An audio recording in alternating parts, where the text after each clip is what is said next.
Assalamualaikum warahmatullahi wabarakatuh. Sebelum menyimak video ini, silakan kalian support kami dengan cara subscribe dan klik tanda loncengnya.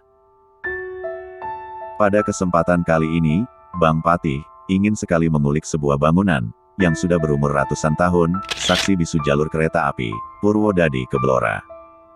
Jalur kereta api dari Purwodadi ke Blora dibangun oleh Maskapal Samarang Joannes Tumtraam Matsecapich, atau disingkat SJS, sebagai bagian dari lintas Semarang-Blora melalui Purwodadi.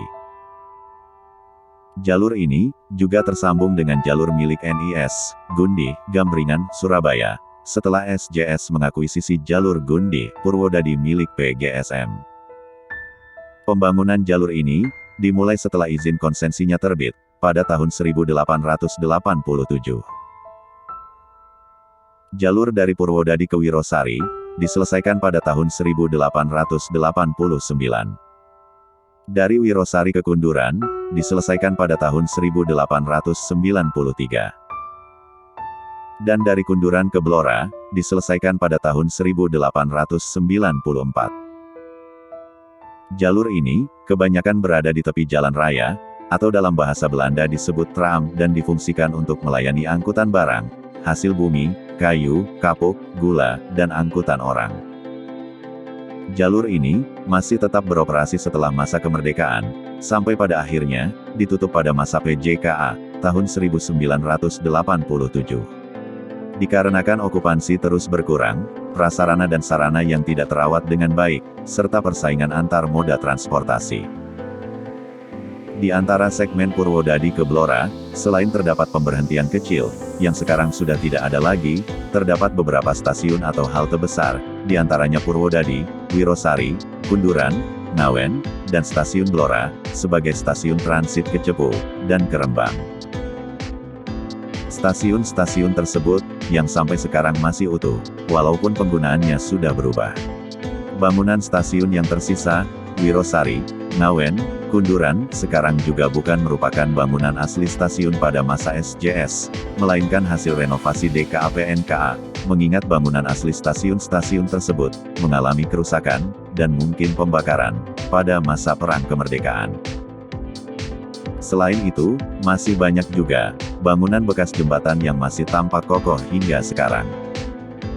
Salah satunya, bekas jembatan kereta api yang ada di Desa Ngaringan ini. Bang Patih sangat tertarik untuk mengeksplor bangunan tua ini, yang masih kokoh, walaupun tidak ada konstruksi besi di dalamnya. Jembatan seperti ini berjenis masonry arch, atau yang berarti jembatan busur dari batu. Jembatan busur bahan batu, yang banyak ditemukan pada masa lampau, dan sudah dikenal sejak zaman dahulu kala. Pada masa Romawi kuno, masonry arch berfungsi sebagai aqueduct, atau jembatan yang dibuat untuk saluran air. Setelah perkembangan zaman, jembatan tipe masonry arch mulai dipakai sebagai jalur lalu lintas. Banyak berada di Eropa, seperti negara Jerman, Inggris, Perancis, Italia, dan Spanyol. Namun sayang, bangunan bersejarah ini tidak ada yang peduli dengan keberadaannya sekarang. Mungkin banyak yang tidak mengira bahwa bangunan ini memiliki kisah sejarah yang panjang, sebagai saksi bisu perkembangan sejarah transportasi yang telah melewati masa ratusan tahun. Dan bangunan ini merupakan bukti sejarah bahwa bangsa Belanda pernah berkuasa di bumi Ngaringan ini. Semoga anak cucu kita mengetahui bahwa tidak jauh dari rumah kita ada saksi bisu bahwa bumi pertiwi ini pernah dijajah oleh bangsa asing. Dan untuk lepas dari penjajahan, dibutuhkan perjuangan, yang mengorbankan tak hanya harta benda, tetapi nyawa pun dipertaruhkan, untuk mencapai kemerdekaan.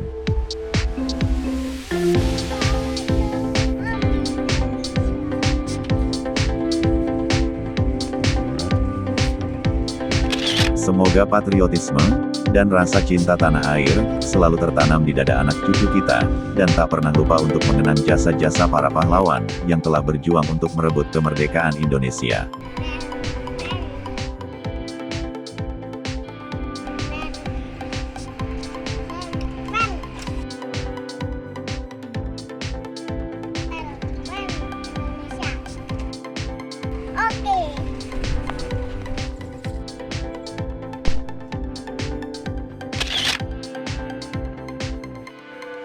Terima kasih sudah menyimak video ini. Jika kalian suka dengan kisah ini, silahkan berikan jempolnya ke atas, dan jika dirasa bermanfaat, silahkan dibagikan ke teman-teman yang lain. Terima kasih sudah menonton.